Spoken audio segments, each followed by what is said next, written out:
Hello everyone. Today's live is I'm talking about drinking with your meals, with eating after weight loss surgery, after bariatric surgery. So welcome everyone that's jumping on. We're going back to basics. We're going back to some of the key guidelines you're given, hopefully been given after your weight loss surgery. Welcome. For people jumping on that don't know me, my name is Jane Stoltze and I am Australian. I'm Aussie. I'm a registered dietitian. I specialise in the area of bariatrics and I have worked solely in this area for over 6 years now. So that's a little bit about me. I chat to lots of people online and I talk about obviously what people are struggling with, and I hear a lot about different guidelines around the world because I have clients all around the world. I have clients really on every continent. And I hear different guidelines. And also I hear if people have been given certain advice and if people haven't. So I wanted to come back to drinking with your meals, drinking with eating, drinking fluids while eating after bariatric surgery, and really come back to the basics of why you are asked to not drink with your meals. Now, I would love people that are jumping on, and hello everyone that's jumped on. I would love you to place in the comments if you weren't given this advice from your bariatric centre. So there's a whole lot of different pieces of guideline or advice or guidelines or rules, so to speak, after bariatric surgery. And some of them have no evidence to support it. And some of them, like some bariatric centres give and others give different advice. So straws, chewing gum, things like that. So some centres give that advice, some centres don't. It's often very much guided by your bariatric surgeon, what they advise, what they believe is really important for you after your bariatric surgery. But there is some of the other guidelines, such as not drinking with your meals after your weight loss surgery, is very much standard across the world. Like, I speak to people and I've got clients that have had surgery out of their country, so I can't list all the countries I've had people have their surgery and getting advice, and so I hear what's going on all around the world. This is very standard advice. Most people are going to give this, and I'm going to explain what we want you to do. And it can be a real struggle for many people. It can be a real struggle not to drink with your meals after your weight loss surgery. So yep, someone was given that advice, great. I was told no straw, but that helps to get fluids in. I was told 30-30 rule. Oh, I'd love you to tell me, what's the 30-30 rule? I don't know that. So lovely. Now let's talk about why it is really important not to drink with your meals. And then we're going to talk about ways you can manage this. And often people might do it also in the early days, and it's something you drift off from and forget and don't practice as much, but it's a really important thing to come back to. Waiting 30 minutes, beautiful. Okay, so yes, that is the guideline, or that's a kind of guideline. Every surgery centre will have different times. I generally say 15 minutes before you are eating to stop drinking, and 30 minutes after. Fluids 30 minutes before and waiting 30 minutes. Beautiful, 30-30, great. I would say my rule would be 15-30. Doesn't matter. Like, it really is just that there is time on either side of your meal of not drinking. And I thought this is a really good topic. I am getting into things because some people, speaking to someone like the other week, they had not heard this before. So their surgery centre didn't talk to them about it. So there are two key reasons why we ask you not to drink while you're eating, okay? And I'm going to go through those two reasons. First one is that when you drink fluids while you're eating, it actually will fill you up faster. You'll get to a point of feeling satiated, you've eaten enough sooner, and that means that you won't have been able to eat as much protein and a good amount of food at that meal to sustain you for that 2 to 3 hours, because we want you to eat regularly. So one, it is going to fill you up while you're eating, okay? So there's that kind of feeling. There's that pressure on the tummy walls that feeds the sensation, like a signal to the brain that says, okay, I've eaten enough. So you can undereat.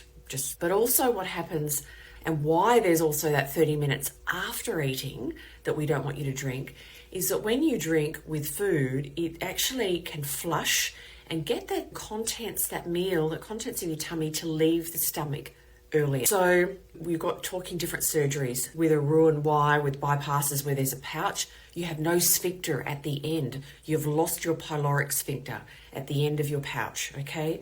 So that's very much easily to flush fluid through. And then also, even if you have a sleeve and you've got your pyloric sphincter as well, there's a sphincter at the end of your tummy that actually opens and closes to allow the contents of your stomach to then move into your intestine. And our body is so smart, it wants the contents of your tummy to be a certain consistency.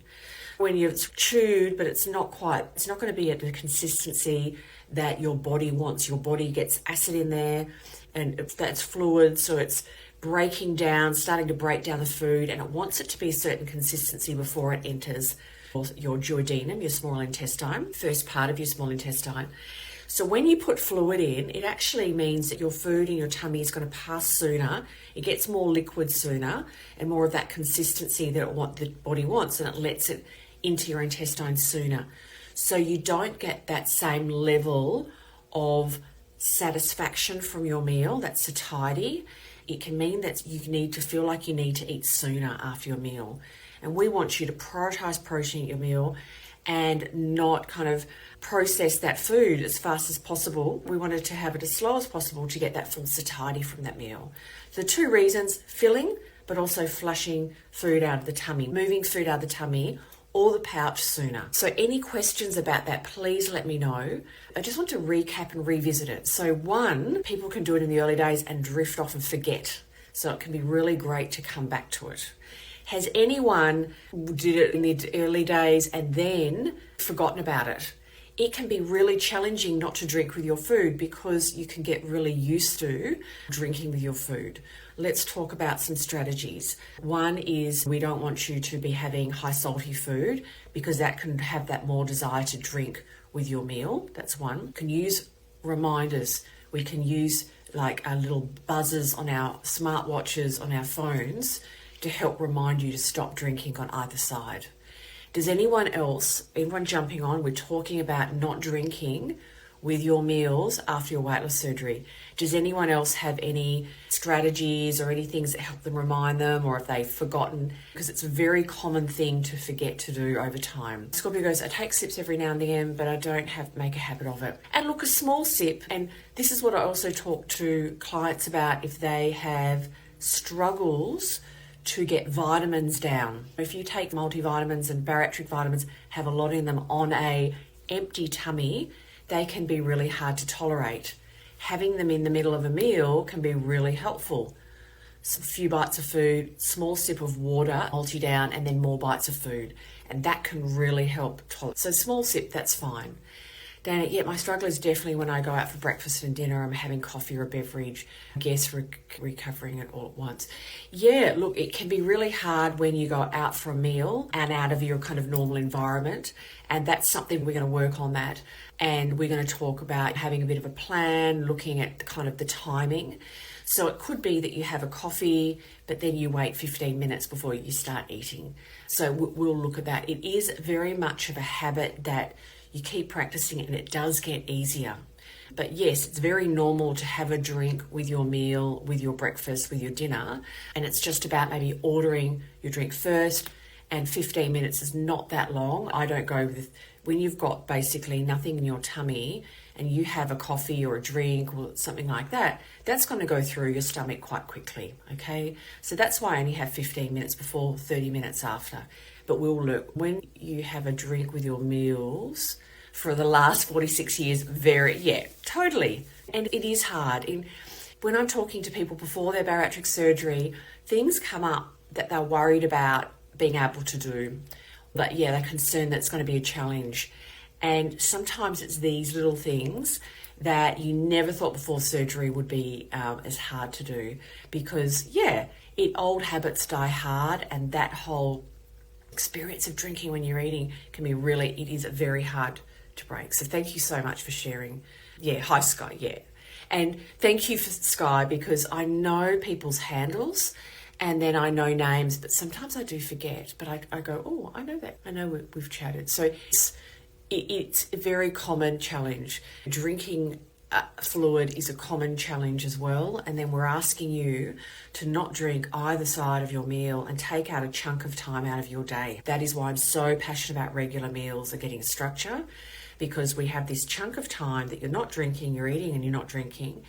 And then we have, after that will follow a nice chunk or section of time where we want you to go into sip, sip, sip, sip, sip.